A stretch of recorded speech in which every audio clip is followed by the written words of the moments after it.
You are not where you're supposed to be because of you. It's all you. You tell yourself lies, reasons. I'm too tired. I need to rest. I'm too hungry. I'm too full. Something else is more important. I don't have time. Lies, lies, lies, lies. Ask yourself, what remarkably stupid things am I doing on a regular basis to absolutely screw up my life? What would happen if you just stopped wasting the opportunities that are in front of you? Because you're not everything you could be, and you know it. If you keep thinking the same thoughts, keep demonstrating the same behaviors, keep living by the same feelings and emotions, your personal reality is going to stay exactly the same. But if you have new thoughts that lead to new choices, that demonstrate new actions, that create new experiences, that cause you to feel differently, you will begin to walk into a new future. I need you to confront you because you're the one holding you up. I need you to look in the mirror and tell you, you are not going to do me like this no more. You're not going to continue to sabotage me. You're not going to keep procrastinating. You're not. You know you should be further in life, but you keep letting you slide. Hold you accountable and don't let you off the hook. If for 10 years, if you didn't avoid doing what you knew you needed to do, what would you be like? You'd be 10 times more efficient, 20 times more efficient. And you could be way better. You could be incomparably better across multiple dimensions. Do something away from the normality of what you've been doing. Why not try it, man? Shock the system. Get up at 4 in the morning one day, just one day, and go for a run. Commit to one day and see how you feel as you're jogging it back in around 5 or something, as your neighbors are still asleep. Or your day's already provided something for you. Mentally, you feel like, wow, man, that was a lie. And say, I've got to do this. This is my stuff. This is why I showed up. It's not going to be easy when you want to change. It's not easy. If it were in fact easy, everybody would do it. But if you're serious, you'll go all out. So yes, I'm going to do something about this situation. You do what it is you're supposed to. You're supposed to build something. You're supposed to create something. I don't know how to do it. Learn. The question is not, is it possible for you to be a millionaire? Is it possible for you to have all your dreams become a reality in your lifetime? Yes, it is possible. But the real question is, have you made the decision? Once you make a decision and you go all in and you say, I ain't quitting until I get there. I ain't giving up. I ain't giving in. I'll do whatever it takes to be successful. And when you make that decision, when you look you in the mirror, when you tell yourself that, look, I'm through, I'll do whatever it takes, I guarantee you, that's the day your dream begins to happen. So then, when you have a purpose or a vision or a mission or an intent that's bigger than you, it means it signifies something that's ongoing. You could have a purpose to go east, and there's never an end to east. You could have a purpose to be healthy. There's always more health to have. You could have a purpose to be wealthy. There's never an end to wealth. You could have a purpose for knowledge, and there's never an end to knowledge. It signifies a direction. My purpose is to transform individuals in order to transform a culture. And I'm clear on that purpose, and it gets me up in the morning every single day.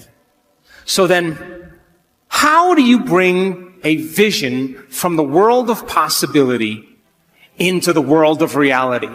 From thought all the way down into matter. From what we say in quantum physics, from the wave of possibilities all the way down into the particle. From the immaterial, something that doesn't exist yet, into the material.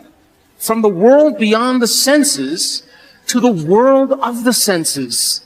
How do we do that? Well, it requires then setting up goals in alignment with your purpose. So let's just say you have a purpose to go in a certain direction. Your purpose signifies a direction, but your goals should always be in alignment with your purpose. And people who have goals in alignment with their purpose, their goals are a natural side effect of them being on purpose. So then what about getting healthy. You may say, okay, I want to lower my heart rate. That's one of my goals. I want to lose, 10 kilos. I want to have more energy. I want to wear a new wardrobe and have a new relationship. This is the short-term goal at the beginning, and the long-term goal is at the end. And as long as you keep making the same choices, demonstrating the same behaviors, reproducing the same experiences, feeling the same way, you'll arrive at all of those goals. What about becoming abundant? You may say you want to be wealthy, and to me it doesn't matter. Wealth is a state of mind. You may want to start a new business. Once you start that new business, you may want to hire 2 new staff employees in 6 months. Then you may say you want to buy a company vehicle. And of course, then the next one is buy a new house. And then ultimately what? Make $1 million? Why not? If that's your goal, to reflect your purpose, then you should arrive at it. Are you still with me? How about learning knowledge? Is there ever an end to knowledge? You may want to get an associate's degree. And then you may want to get a bachelor's degree. And then you may want to get a master's degree. You may want to get a doctorate degree. And then you may want to finally do research. But all of those things are in alignment with your purpose, is it not? Now, I want you to understand that there is a very specific formula for excellence. And the formula requires a person who has a clear purpose. But there are 2 other ingredients that put this together. The first thing is called competence. You know what competence is? Somebody who does something really well. The more competent they are, the better they are at doing so. The third thing is called accountability. Accountability means if you say you're going to do something, you do it. And if someone asks you to do something, you do it really well. And if you combine a person who's on purpose with a high level of competence and accountability, you have excellence in an individual. I run 3 companies, and all 3 companies, my teams are very high on their purpose scale. They better align with my purpose. They have very high level of competence, and they are very high on the accountability scale. And I don't even bother them. I never even manage them. Because if they're not competent, accountable, and on purpose, they're going to stand out with the rest of the culture, and other people are going to be doing their job, and they are not going to keep up. And I say to my staff, I run an Olympic-level team. You have to be able to play at an Olympic level. If you can't be competent and accountable on purpose, there's nothing personal. We just have to cut you because we're moving at a fast pace. Be someone who is cool under pressure. Value serenity instead of outrage. It seems that our culture is moving in the wrong direction here. If you are blessed enough to not be on social media, you might be surprised to learn that the angriest, most passionate public figures are rewarded with the most clicks and biggest audiences. Our culture has begun to confuse passion with substance, reward the loudest and angriest voices, and thus incentivize behavior wholly at odds with stoic wisdom. The number of decibels your voice hits as you scream about how right you are is not necessarily an indicator of how much sense you are making.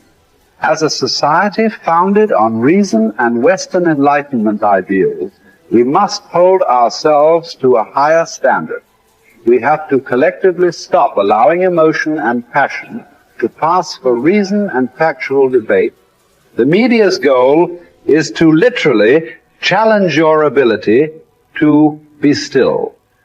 A tough American, intent on improving upon their current self, is not tricked into an emotional reaction by these headlines. You do not write an angry tweet. You do not hurl an insult. You are cool and measured and skeptical. You are curious what the agenda of the journalist might be and what facts or context they might be leaving out.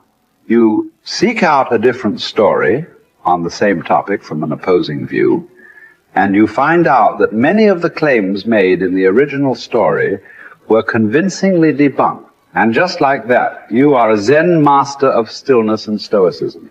I will not quit in the face of danger or pain or self-doubt. I will not justify the easy